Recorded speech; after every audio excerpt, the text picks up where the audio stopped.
ಇನ್ನು ಕೇಂದ್ರ ಸರ್ಕಾರಕ್ಕೆ ಧನ್ಯವಾದಗಳನ್ನ ತಿಳಿಸಿದ್ದಾರೆ ಬಸವ ಕಲ್ಯಾಣದ ಬಸವೇಶ್ವರ ದೇವಸ್ಥಾನದ ಪಂಚ ಕಮಿಟಿ ಅಧ್ಯಕ್ಷ ಬಸವರಾಜ್ ಕೊರ್ಕೆ ಅವರು. ಅನುಭವ ಮಂಟಪದ ಮೂಲಕ ಬಸವಣ್ಣನವರು ನಡೆಸಿದ ಆಡಳಿತ ಮತ್ತು ತತ್ವ ಸಿದ್ಧಾಂತದ ಕುರಿತು ಸಂಶೋಧನೆ ಮಾಡಲು ಭಾರತ ಸರ್ಕಾರದ ಶಿಕ್ಷಣ ಮಂತ್ರಿಗಳಾದ ಧರ್ಮೇಂದ್ರ ಪ್ರಧಾನ್ ಅವರ ಮಾರ್ಗದರ್ಶನದಂತೆ AICTE ಡೈರೆಕ್ಟರ್ ಅವರು ಡೀಮ್ಡ್ ವಿಶ್ವವಿದ್ಯಾಲಯಗಳಿಗೆ ಮತ್ತು ತಾಂತ್ರಿಕ ಶಿಕ್ಷಣ ವಿದ್ಯಾಲಯಗಳಿಗೆ ಸಂಶೋಧನೆ ಮಾಡಲು ತಿಳಿಸಿರುವುದು ಹೆಮ್ಮೆಯ ಸಂಗತಿ. ಮುಂಬರುವ ದಿನಗಳಲ್ಲಿ ಬಸವ ತತ್ವ ಜಾಗತಿಕವಾಗಿ ಬೆಳೆದು ಎಲ್ಲರಿಗೂ ಬೆಳಕಾಗುವಲ್ಲಿ ಎರಡು ಮಾತಿಲ್ಲ ಅಂತ ಉನ್ನತ ಶಿಕ್ಷಣದಲ್ಲಿ ಸಂಶೋಧನೆಯನ್ನು ಕೈಗೊಂಡು ಅನುಭವ ಮಂಟಪ ಆಡಳಿತ ವ್ಯವಸ್ಥೆ ಸರ್ವರಿಗೂ ಆದರ್ಶವಾಗಲಿ, ಭಾರತ ಸರ್ಕಾರಕ್ಕೆ ಧನ್ಯವಾದಗಳನ್ನು ತಿಳಿಸುತ್ತೇನೆ ಅಂತ ಹೇಳಿರುವಂಥದ್ದು.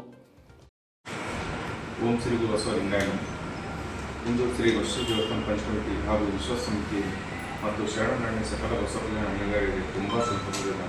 ಕಾರಣವೇನೆಂದರೆ ಭಾರತ ಸರ್ಕಾರ ಶಿಕ್ಷಣ ಮಂತ್ರಿಗಳಾದ ಶ್ರೀ ಧರ್ಮೇಂದ್ರ ಪ್ರಧಾನ್ ಅವರು AICTEಗೆ ಮಾಡಿದ ಮಾರ್ಗದರ್ಶನದಂತೆ ಶ್ರೀ ಅಮಿತ್ ದತ್ತ AICTE ಡೈರೆಕ್ಟರ್ ಅವರು ಕೆಲವು ಡೀಮ್ಡ್ ವಿದ್ಯಾಲಯಗಳಿಗೆ ಮತ್ತು ತಾಂತ್ರಿಕ ಶಿಕ್ಷಣ ಮಹಾವಿದ್ಯಾಲಯಗಳಿಗೆ ಅನುಭವ ಮಂಟಪದ ಮೂಲಕ ಬಸವಣ್ಣವರು ನಡೆಸಿದ ಆಡಳಿತ ಮತ್ತು ತತ್ವ ಸಿದ್ಧಾಂತದ ಕುರಿತು ಸಂಶೋಧನೆ ಮಾಡಲು ಸೂಚಿಸಿರುವುದು ತುಂಬ ಹೆಮ್ಮೆಯ ವಿಷಯ.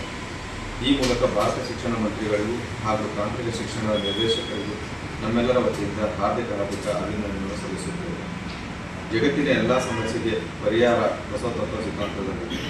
ಮುಂಬರುವ ದಿನಗಳಲ್ಲಿ ಬಸವ ತತ್ವ ಜಾಗತಿಕವಾಗಿ ಬೆಳೆದು ಎಲ್ಲರಿಗೂ ಬೆಳಕಾಗುವುದು ಎರಡು ಮಾತಿಲ್ಲ. ಇಂದು ಉನ್ನತ ಶಿಕ್ಷಣದಲ್ಲಿ ಬಸವ ಸಂಶೋಧನೆಗೆ ಕೈಗೊಂಡು ಅನುಭವ ಮಂಟಪದ ಆಡಳಿತ ವ್ಯವಸ್ಥೆ ಸರ್ವರಿಗೂ ಆದರ್ಶ ಮಾರ್ಗವಾಗಲಿ. ಮತ್ತೊಮ್ಮೆ AICTE ವರಿಗೂ ಮತ್ತು ಭಾರತ ಸರ್ಕಾರಕ್ಕೂ ಧನ್ಯವಾದಗಳು ಸಮರ್ಪಿಸುತ್ತೇವೆ. ಎಲ್ಲರಿಗೂ ಶ್ಲಾಘನೆ.